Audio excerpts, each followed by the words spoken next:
Here at Energy Solutions, we're seeing an increasing number of our vehicle and marine customers using Victron lithium batteries as part of their domestic battery solution for their projects. And Victron offer two different types of battery, the Super Pack and the Smart. And what I'm intending to do here is first of all to highlight the differences between these two batteries, and then really then to focus on the Smart and to go through what needs to be done to do a successful installation with a Smart, and our new DC link box and how that might help simplify your project and make the whole installation more reliable and more straightforward.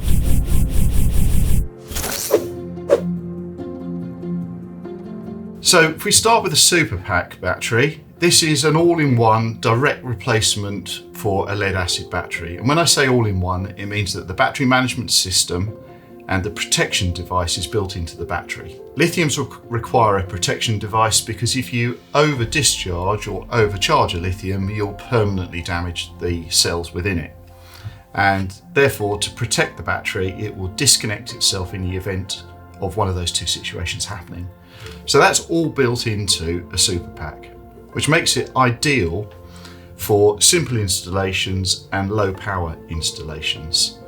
The reason I say low power is that because the device is built into every battery, a choice has to be made as to the capacity of that protection device. And that's in order to keep the price competitive and the size down, that protection device is sized at a relatively conservative level, which doesn't allow you to use all of the available power that the lithium battery could, in theory, deliver.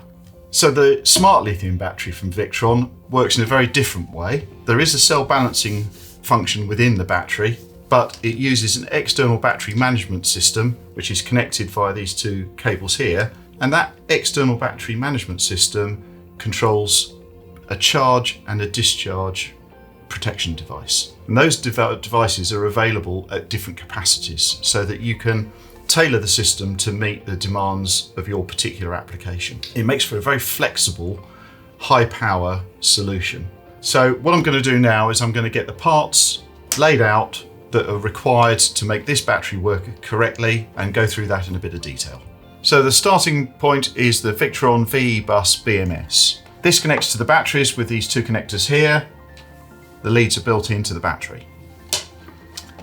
We then have a range of terminal blocks here for our external control devices, as well as an independent power feed in here to supply power to the unit.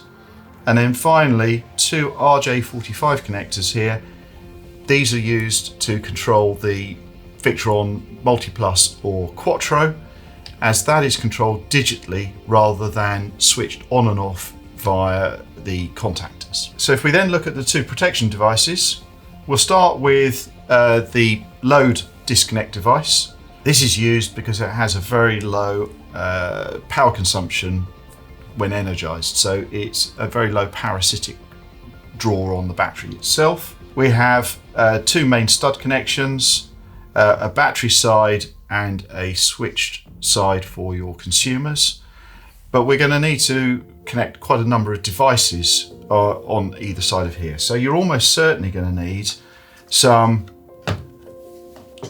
battery positive distribution devices. And I've just got a couple of options here from Victron. These are two of their DC distribution modules. So we could imagine, for instance, that we've got one of these on the battery side, our battery connected, and some of our always-on circuits. One of those always-on circuits is going to be the Multiplus or the Quattro, because that's controlled digitally via the BMS. We would also have our cross-charge connection from our chassis battery through the LiCT connecting onto here, so that we can charge the battery even if we've disconnected the loads. And then we've got a connection up here onto the Smart Battery Protect.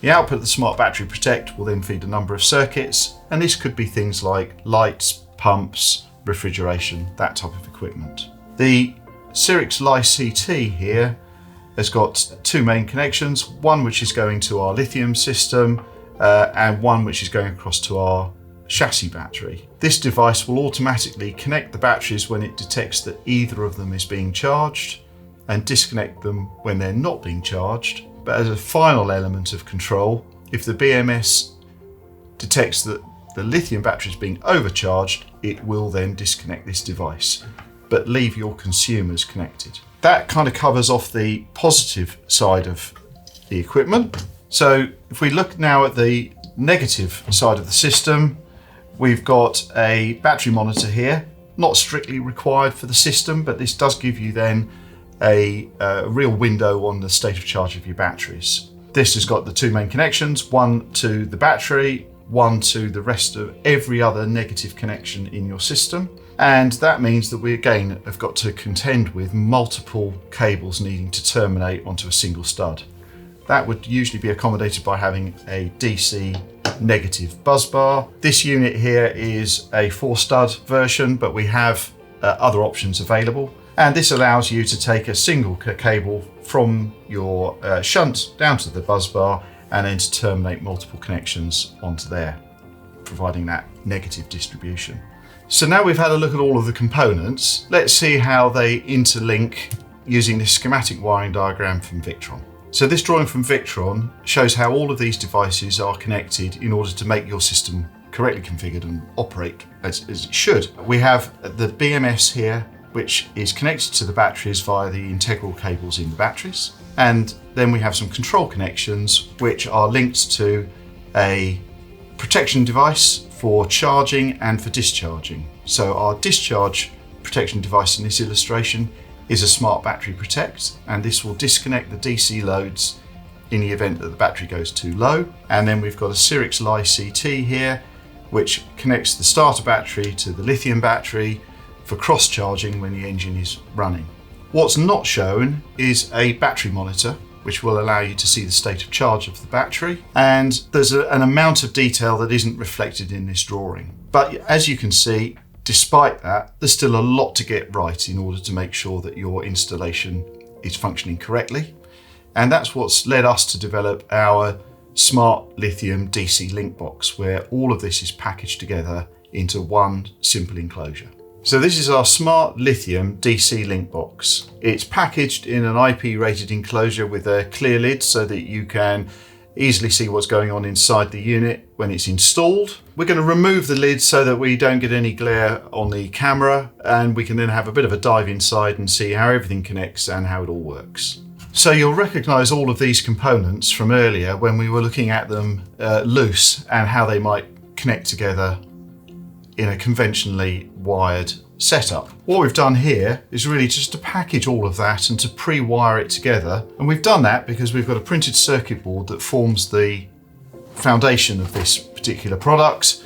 And all of the interconnects between the devices are done through tracking on that printed circuit board. And then we just have these jumper wires that link up to the various devices. So all of that interconnection is taken care of. We've got a negative buzz bar here for all of your various consumers, lights, pumps, refrigeration, your inverter charger, your main negative feed from the battery, and then our positives, we've got a variety of fuses here for your loads, and I'm just going to basically cover those into two groups really. We've got our permanent supplies, 3 fuses here for that. One's really intended for your main battery connection, one for your inverter charger, your multi or your quattro, and then a third one which will be for your always on circuits, bilge pumps being the example I gave earlier. And then on the right hand side here we have 4 switched fuses, and these can be for pumps, lighting, refrigeration, etc. On the left hand side we've got a fused connection which goes over to the chassis battery, and that allows the Syrix LiCT to do the cross charging between your lithium battery system and your chassis battery or your starter battery. What I will do is I'll cut across and just go through and have a look at these main power connections on our schematic that is within our manual.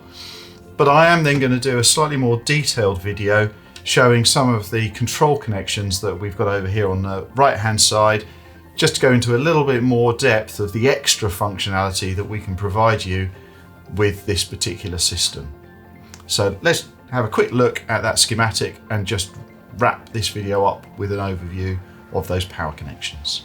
So what I have here is a single page from our manual for the Smart Lithium DC link box. This is really our main power connections and main interconnects. So I just wanted to quickly cover those to give you a feel for how all of this applies when you're putting it into your vehicle or your boat. We can see here on the schematic, we've got our lithium battery with its trailing leads for the battery management system, and they connect into the BMS within the enclosure here. We have a positive and negative connection coming across from the starter battery, the positive onto the fuse that feeds the Syrinx, the negative comes up onto our main negative buzz bar here. With the lithium battery, we suggest an external manual battery isolator switch, really for service rather than day-to-day use. And that battery positive then feeds in onto our left-hand fuse here, and that energizes the whole of the panel. We have a main connection off the next fuse here, which is our battery positive into our Quattro or our Multi Plus, and all of the negatives for all of this equipment will all come back onto this negative buzz bar at the top. And then we have a variety of takeoffs for permanent circuits, as I kind of mentioned earlier, maybe bilge pumps, and switched circuits, which there are 4 separate fused supplies off to. The system is most likely going to have a GX device external to here to provide us with our overall monitoring and viewing of the system. The GX device, we've got a dedicated power supply off of this board for the GX device, for the servo, and there will be other cables that have to connect to the servo, such as the VE direct cable from the battery monitor and the patch lead from the BMS.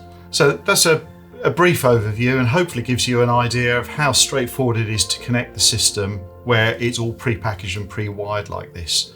I'm going to do a separate video that goes into a bit more detail about some of the ancillary connections. We've got a whole array of these over here on the right hand side of the device, and some of the functionality that we've added with respect to using the battery protect as a manual battery isolator switch. So that's an overview of how straightforward an installation of a lithium smart system can be when you're using our DC link box. If you have any further questions, please get in touch.